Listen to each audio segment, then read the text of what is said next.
নমস্কাৰ, মই দীপাংকৰ আপোনালোকক স্বাগতম জনাইছোঁ ডিজিটেক দীপাংকৰ ইউটিউব চেনেলটোলৈ। আজিৰ এই ভিডিঅ'টো মই আপোনালোকক দেখুৱাম ঘৰতে বহি নিজৰ মোবাইলৰ পৰা অনলাইন শ্বপিং কেনেকৈ কৰিব। বৰ্তমান সময়ত অনলাইন বজাৰখন কিমান আগবাঢ়ি গৈছে আপোনালোকে সকলোৱে জানেই। সকলোবোৰ বস্তু আজিকালি অনলাইনত অৰ্ডাৰ কৰিব পাৰি, আপোনালোকে জানেই।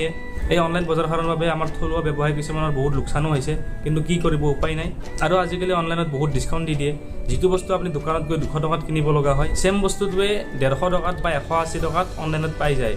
গতিকে বহুতে অনলাইনত অৰ্ডাৰ কৰি দিয়ে।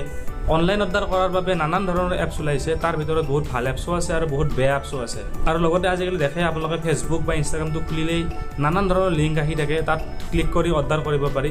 তাৰ ভিতৰত 10% লিংকহে জেনুইন লিংক থাকে, বাকী 90%হে ফ্ৰড হয়।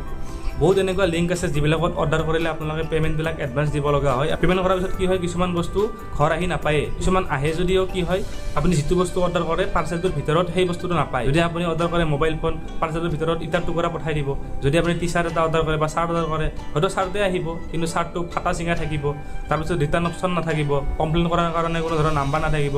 যদি কিবা নাম্বাৰ দিয়াও থাকে, সেই নাম্বাৰত আপোনালোকে ফোন কৰিলে কেতিয়াও ফোন নালাগে। গতিকে এপছত অৰ্ডাৰ কৰাৰ পিছত বহুতখিনি সুবিধা হয়। অৰ্ডাৰটো অহাৰ পিছত যদি আপোনাৰ ভাল নালাগে, আপুনি ৰিটাৰ্ণ কৰিব পাৰে। যদি আপোনাৰ অৰ্ডাৰটো কিবা ডিফেক্ট থাকে, তেনেহ'লে কাষ্টমাৰ কেয়াৰৰ নাম্বাৰ থাকে, তাত কমপ্লেইন দিব পাৰে। এই ভিডিঅ'ত মই আপোনালোকক আজি দেখুৱাই দিম আমাজনৰ পৰা আপোনালোকে কেনেকৈ অনলাইন অৰ্ডাৰ কৰিব পাৰিব।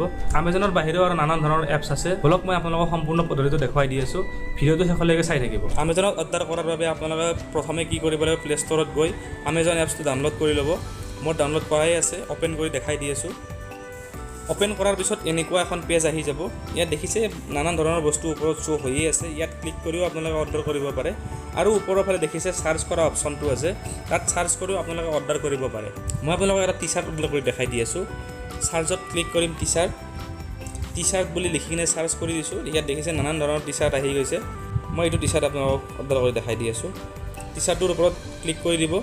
তাৰপিছত অকণমান স্ক্ৰল ডাউন কৰিব। স্ক্ৰল ডাউন কৰাৰ পিছত আপোনালোকে দেখিছে এই টি চাৰ্টটোত নানান ধৰণৰ কালাৰ আছে। আপোনালোক যিটো কালাৰ পচন্দ হয় সেইটো অৰ্ডাৰ কৰিব পাৰে। কিছুমান টি চাৰ্টত এটাই কালাৰ থাকে, এইটোত বহুতকেইটা কালাৰ আছে। কালাৰটো চইচ কৰাৰ পিছত আপোনালোকে কি কৰিব লাগিব, আপোনাৰ চাইজটো, আপোনাক কিমান চাইজ লাগে। মোক এম লাগে, মই এম চাইজ। আপোনাক যি লাগে এছ, এম, এক্সেল, আপোনালোকৰ চাইজ অনুযায়ী আপোনালোকে ক্লিক কৰিব। তাৰপিছত অকণমান স্ক্ৰল ডাউন কৰিব। ইয়াত দুটা অপশ্যন আছে দেখিছে, এটা আছে এড টু কাৰ্ট আৰু এটা আছে বাই নাও। এড টু কাৰ্টত যদি ক্লিক কৰে আপোনালোকৰ কি হ'ব, বাস্কেটত গৈ কিনে বস্তুটো ৰখি থাকিব। আপুনি পিছত 1 ঘণ্টা পিছত বা এদিন পিছত বা 2 দিন পিছত বা আপোনাৰ এতিয়া অৰ্ডাৰ কৰিবৰ কাৰণে পইচা নাই, পিছত অৰ্ডাৰ কৰিব বিচাৰিছে, তো তাত বাস্কেটত গৈ কিনে আপুনি পিছত সেই বস্তুটোত ক্লিক কৰিলে অৰ্ডাৰ কৰিব পাৰিব। আৰু বাই নাওত ক্লিক কৰাৰ লগে লগে কি হ'ব, এতিয়া অৰ্ডাৰ কৰিব পাৰিব। তাৰপিছত আপোনালোকৰ এড্ৰেছটো বহুৱাব লাগিব। তলত দিয়া আছে add a new delivery address, তাত ক্লিক কৰি দিব। তাৰপিছত এনেকুৱা এখন পেজ অ'পেন হ'ব। ইয়াত আপোনালোকৰ সম্পূৰ্ণ ডিটেইলছখিনি বহুৱাই দিব। আপোনাৰ নাম আৰু মোবাইল নাম্বাৰটো অলৰেডি বহুৱাই থাকিব। তাৰ তলত যিখিনি আছে আপোনাৰ এড্ৰেছ, সেই এড্ৰেছখিনি ফিল কৰি তলত দেখিছে ইউজ দিছ এড্ৰেছ, তাত ক্লিক কৰি দিব। আপুনি যদি বিচাৰে আপুনি অনলাইন পে'মেণ্টো কৰি দিব পাৰে।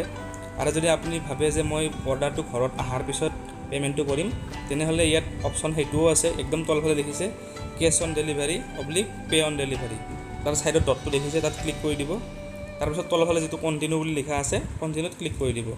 ইয়াত গোটেইখিনি ডিটেইলছ দিয়া আছে। ইয়াত দেখিছে আপোনাৰ অৰ্ডাৰটোত কিমান টকা পৰিব, তাৰ তলত এড্ৰেছ দিয়া আছে। তাৰ তলত এটা অপশ্যন আছে দেখিছে ডেলিভাৰী ডেটটো। যদি মনডে 23 তাৰিখত আহে তেনেহ'লে ফ্ৰী।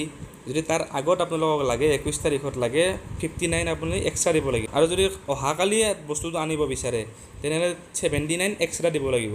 যদি আপোনাৰ বেছি ইমাৰ্জেঞ্চি তেনেহ'লে সেই তলৰ অপশ্যনটো এটা চিলেক্ট কৰিব পাৰে। আৰু যদি আপোনাৰ ইমাৰ্জেঞ্চি নহয় তেনেহ'লে যিটো নৰ্মেল ডেট সেইটো থাকিব দিয়ক। অকণমান স্ক্ৰল ডাউন কৰিব। ইয়াত দেখিছে প্লেচ ইয়'ৰ অৰ্ডাৰ, তাত ক্লিক কৰি দিব। তাত ক্লিক কৰাৰ লগে লগে আপোনালোকৰ অৰ্ডাৰটো কনফাৰ্ম হৈ গ'ল। ইয়াত দেখিছে অৰ্ডাৰ প্লেচ থেংক ইউ বুলি আহিছে। তাৰ তলত আপোনাৰ এড্ৰেছটো দিয়া আছে, ডেলিভাৰী এড্ৰেছটো আৰু কোন তাৰিখত আহিব, ডিটেইলছখিনি দিয়া আছে। যদি ভিডিঅ'টো ভাল লাগিলে তেনেহ'লে প্লিজ লাইক, কমেণ্ট আৰু শ্বেয়াৰ কৰিবলৈ নাপাহৰিব। আৰু যদি আমাৰ চেনেলটো এতিয়ালৈকে ছাবস্ক্ৰাইব কৰা নাই তেনেহ'লে চেনেলটো ছাবস্ক্ৰাইব কৰিবলৈ নাপাহৰিব।